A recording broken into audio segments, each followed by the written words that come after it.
మనోజ్, నువ్వు నా బిడ్డవి. లక్ష్మీ ప్రసన్న, విష్ణువర్ధన్ బాబు, మనోజ్ కుమార్. నిన్ను ఎలా పెంచానురా నేను? అందరికంటే నిన్నే గారాభంగా పెంచానురా.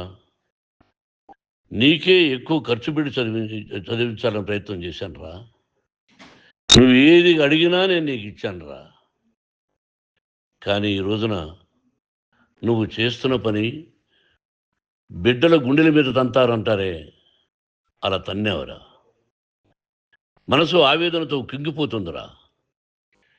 నేను మీ అమ్మ ఏడ్చుకుంటున్నావురా.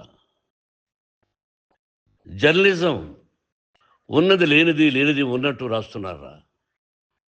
నువ్వు నన్ను కొట్టడం ఏంట్రా? నా బిడ్డ నన్ను తాకలా. ఇద్దరం ఘర్షణ పడ్డాం కొన్ని కారణాల వల్ల. ప్రతి ఫ్యామిలీలోనూ ఉంటాయిరా ఇవి.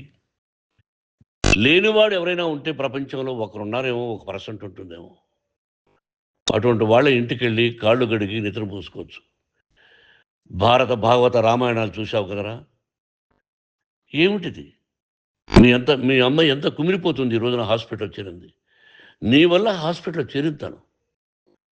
చూడు మనోజ్, నీకన్నీ ఇచ్చిన ఈ రోజున నువ్వు నా గుండెల మీద తనడమే కాకుండా అపకీర్తి తీసుకొచ్చావు. ఏదేదో రాశావు, ఏదేదో చెప్తున్నావు.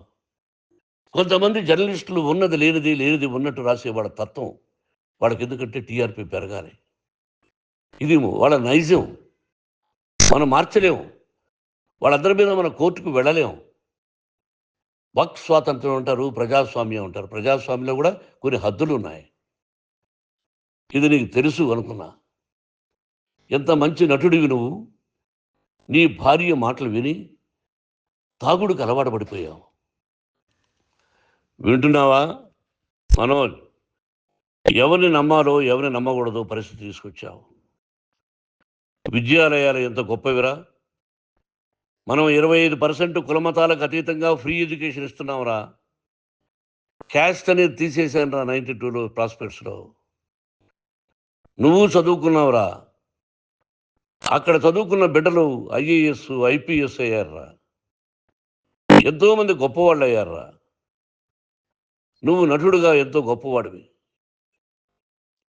తాగుడికి అలవాడబడి నువ్వు నీ భార్య ఇంట్లో బిహేవ్ చేస్తున్న విధానం ఆ భగవంతుడు సర్వేశ్వరుడు తెలుసు. భగవంతుడు చూస్తున్నాడు రా. నేను తప్పు చేసినా, నువ్వు తప్పు చేసినా, ఎవరు తప్పు చేసినా. ఎంత అవకాశం ఇచ్చావు మాట్లాడుకునేదానికి అందరికీ. ఇన్ని సంవత్సరాల్లో మన విద్యాలయాల్లో ఒక్క తల్లి కానీ ఒక తండ్రి కానీ ఏమైనా చెప్పారా? ఆ బిడ్డలు మన బిడ్డలు రా. మీరెంతో నాకు అక్కడ ఉన్నవాడు కూడా నా కూతుర్లు, నా కుమారులు. ఎంతమందికి ఫ్రీ ఎడ్యుకేషన్ ఇస్తున్నావు. వాడి దగ్గర ఏది ఆశించరా. నువ్వు ఎందుకు ఇలా తయారైపోయావు? ఎందుకు ఇంట్లో ఉండే పని వాళ్ళందరినీ కొడుతున్నావు? పనివాడు వాడు పని చేసుకోవడానికి మన ఇంటికి వచ్చాడు రా. ఆ పనివాడిని కొట్టడం చాలా మహాపాపంరా. నేను వేరురా. నేను దండించడం వేరురా. నేను ఎవరిని ఆ చిన్న వాళ్ళని కొట్టి ఇచ్చేసి చేయలేదురా. సినిమా ఇండస్ట్రీలో మోహన్ బాబు కొడతాడు, తిడతాడు అంటే అది షూటింగ్లో జరిగి ఉండొచ్చేమో. కానీ ఇంట్లో ఉండి 10 సంవత్సరాల నుంచి 20 సంవత్సరాల నుంచి పనివాళ్ళు ఉన్నారు.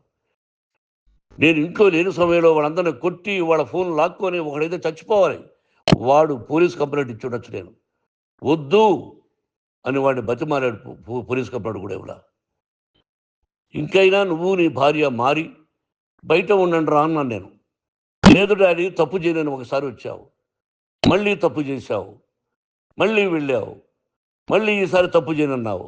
ఏమండి వీడు తప్పు చేయడం అని మీ అమ్మ చెప్పింది. ఇంట్లో పెట్టుకున్నా. మళ్ళీ నువ్వు చేస్తున్నది, ప్రతిరోజు నువ్వు తాగుతున్న విధానం నీకే తెలుసు. ఇది ప్రజలు నమ్ముతారా లేదా అనవసరం నాకు. నేను నీకు చెప్తున్నా, ఇంతటితో ఫుల్ స్టాప్ పెట్టాలి. 3 రోజుల నుంచి రకరకాలుగా రాస్తున్నప్పుడు నా మనసు ఆవేదనతో ఉంది.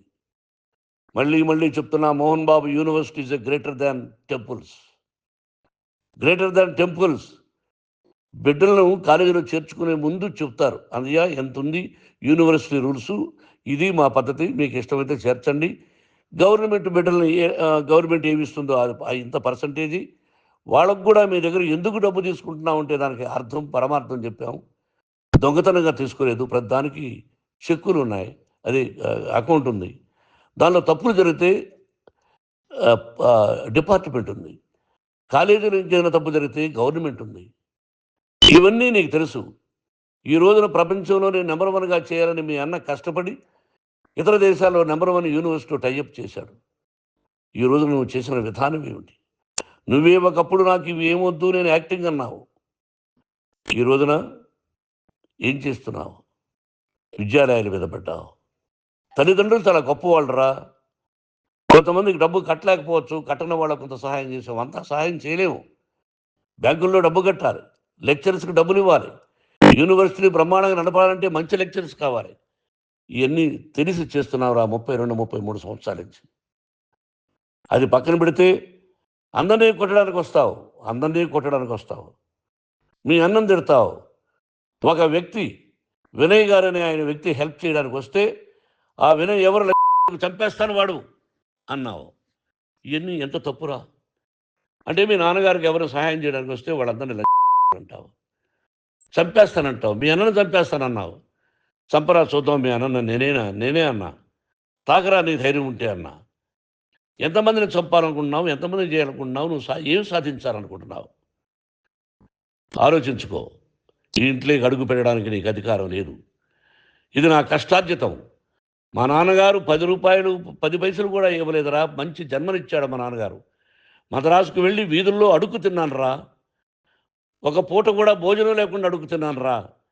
మోహన్ బాబు తిడతాడు కొడతాడంటారు కానీ మోసగాడని అనలేదురా. నీట్ పార్లమెంటేరియన్గా బయట వచ్చాను రా. నువ్వు నా పరువు ప్రఖ్యాతులు మంట కలిపావు. ఏమిటి నేను చేసిన అన్యాయం? నీకు జన్మనిచ్చాను, అదా నేను చేసిన పాపం.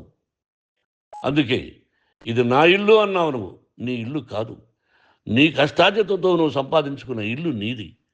ఇది నా డబ్బు, నా కష్టార్జితం. నా కష్టార్జితంలో నేను పిలిస్తేనే మీరు ఇంట్లోకి రావాలి. అటువంటిది పోగొట్టుకున్నావు నువ్వు.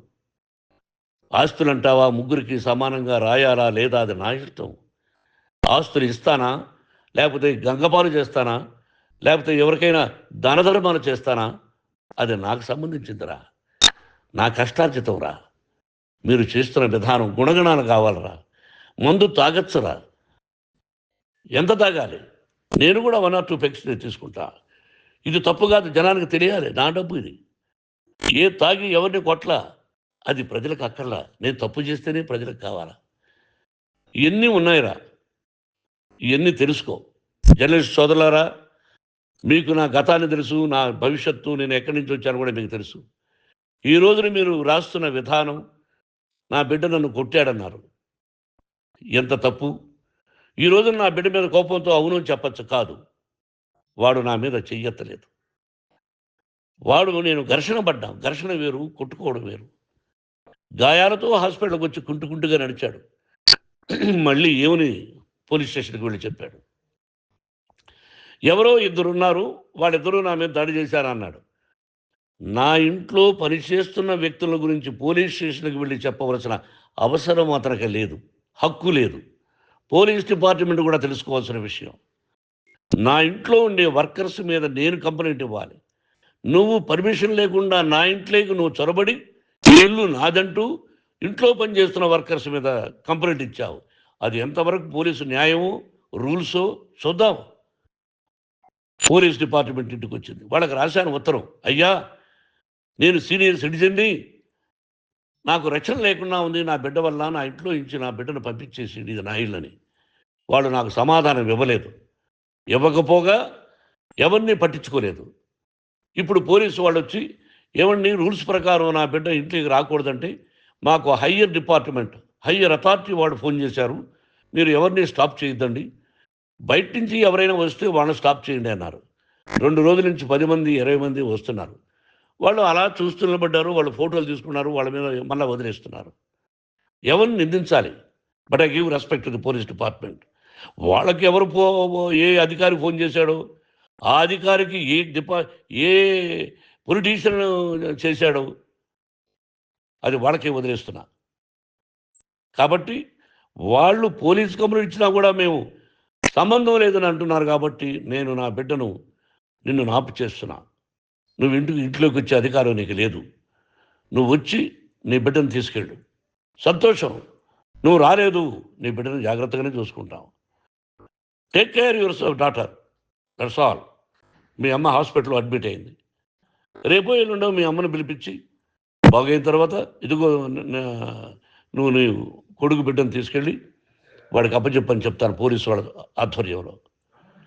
ఇది 100% జర్నలిస్టు సోదరులారా, ఫుల్ స్టాప్ పెట్టండి. మీకు కుటుంబాలు ఉన్నాయి, మీ యజమానులకు కుటుంబాలు ఉన్నాయి. మీ కుటుంబాల విషయాలు, మీ యజమానుల కుటుంబాల విషయాలు మేము ఎవరు జోక్యం కలుగు చేసుకోరా. మేము నటీనటులం. మాది తప్పుంటే నటుడుగా నన్ను ఫెయిల్యూర్ అని రాయండి, నా నటన బాగలేకపోతే రాయండి. బట్ ఇంటి లోపల సందులో నుంచి చూస్తూ తప్పు చేస్తున్నామని ఉన్నది లేనిది, లేనిది ఉన్నట్టు రాయకండి. మీకు నా హృదయపూర్వక నమస్కారాలు. ఇన్ని రోజులు హృదయపూర్వకంగా ఎంకరేజ్మెంట్ చేశారు. ఆ ఎంకరేజ్మెంట్కు నమస్కారం చేసుకుంటూ I love you all. I love you police department. మీరు న్యాయంగా ధర్మంగా నడుచుకోండి, ఎవరికి తొత్తుల్లాగా ఉండొద్దండి అని మనవి చేసుకుంటూ నేను సెలవు తీసుకుంటాను. Thank you very much for all the journalist. ఇక్కడ ఫుల్ స్టాప్ పెట్టండి, ఫుల్ స్టాప్ పెట్టండి. Thank you very much.